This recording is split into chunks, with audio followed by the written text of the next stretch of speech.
नमस्कार, मी रुपाली. रूपम रेसिपीमध्ये तुमचं मनापासून खूप खूप स्वागत करते. आपल्या टिफिन सर्व्हिस सीरीजमध्ये आज आपण बुधवारी रात्रीचा मेनू पाहणार आहोत.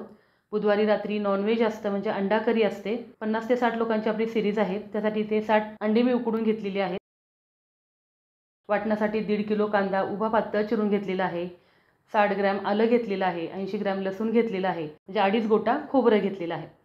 एक मोठी कढई घेतलेली आहे. त्याच्यामध्ये आपण वाटण भाजून घेणार आहोत. सुरुवातीला थोडंसं तेल घातलेलं आहे. त्या तेलावरती आपण कांदा छान भाजून घ्यायचा आहे. नेहमीचप्रमाणे 50-60 लोकांसाठी आपल्याला 3 किलो तांदूळ लागतो. 2.5 ते 3.5 ते 4 किलोपर्यंत कणिक लागते. हे मी तुम्हाला प्रमाण सांगितलेलंच आहे.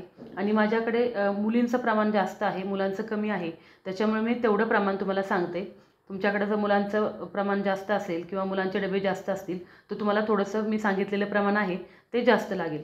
आता कांदा छान भाजून झाला की आपण त्याच्यामध्ये 150 ग्रॅम आपण पांढरे तीळ घातलेले आहेत. खोबरं आहे ते आपण थोडंसं मिक्सरमधून फिरवून घेतलं आहे, म्हणजे आपल्याला भाजायला सोपं जाईल.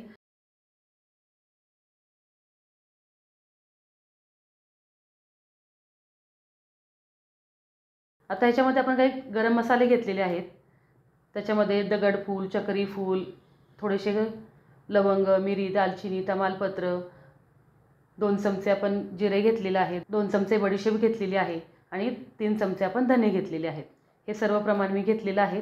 गरम मसाल्याचं प्रमाण तुम्ही तुमच्या आवडीनुसार थोडं कमी जास्त करू शकता.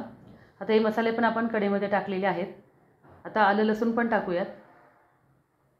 सर्व कांदा, खोबरं, पांढरे तीळ आपलं छान भाजून झालेलं आहे. आता याच्यामध्ये कोथिंबीर घालूयात आणि हे वाटण छान आपण मिक्सरमधून अगदी बारीक वाटून घेऊयात. आता त्याच कढईमध्ये आपण तेल घातलेलं आहे. तेलाचं प्रमाण मी नेहमी सांगत असते, तुमच्या आवडीनुसार तुम्ही ठेवू शकता. वाटण आहे ते छान बारीक आपण पाणी टाकून वाटून घेतलेलं आहे. तेल गरम झालेलं आहे. जास्त तेल गरम झालं म्हणून थोडंसं वाटण टाकलं आहे, म्हणजे आपला मसाला करपणार नाही. आणि वाटण टाकल्यानंतर त्याच्यामध्ये 2 चमचे हळद घातलेली आहे. घरचा साठवणीचा जो मसाला असतो तो वापरलेला आहे, 4 ते 5 चमचे. आणि मी जे चमचे वापरते ते आपले रेग्युलर जे पोहे खायचे चमचे असतात घरामध्ये, त्या चमच्यांनी प्रमाण टाकत असते.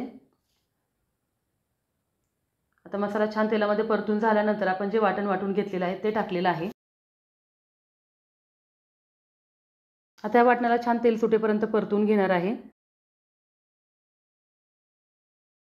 आपण ह्या अगोदर सोमवारपासून सर्व मेनू पाहिलेला आहे. त्याची लिंक डिस्क्रिप्शन बॉक्समध्ये मी दिलेली आहे. आता ह्याच्यामध्ये आपल्याला जेवढा रस्सा घट्ट पातळ बनवायचा आहे तेवढ्या प्रमाणात गरम पाणी घालायचं आहे. मी नेहमी तुम्हाला सांगत असते की कुठलीही भाजी बनवताना त्याच्यामध्ये जे पाणी आपण वापरतो ते गरम पाणी वापरावं. त्याच्यामुळे आपल्या भाजीची चव, कलर टिकून राहतो. रश्श्याला छान उकळी आणून द्यायची आहे. आता त्याच्यामध्ये चवीनुसार मीठ घालायचं आहे. अंडी आहेत ते आपण सोलून घेतलेली आहे, त्याची टरफलं काढलेली आहेत. थोड्याशा अंड्याला चिरा देऊन त्या रश्श्यामध्ये आपल्याला टाकायच्या आहेत आणि रश्श्याला छान उकळी आणून द्यायची आहे. 50 ते 60 डब्यांसाठी आपण ही भाजी बनवलेली आहे.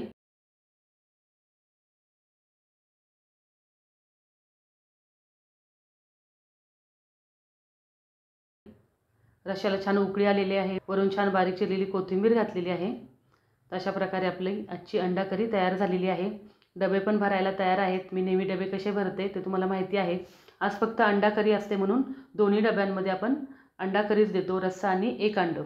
प्रत्येक डब्याला 1 अंडं असं प्रमाण असतं. अशा प्रकारे हे आपले डबे भरले जातात. तर माझा हा व्हिडिओ तुम्हाला कसा वाटला मला नक्की कळवा. तुमचे काय अजून प्रश्न असतील तर नक्की विचारा. तुम्हाला हा व्हिडिओ आवडला असेल तर नक्की लाईक करा, शेअर करा. नवीन असाल तर सबस्क्राईब करून शेजारील बेल आयकॉन दाबायला विसरू नका. चला मग भेटूया आपल्या पुढच्या व्हिडिओमध्ये.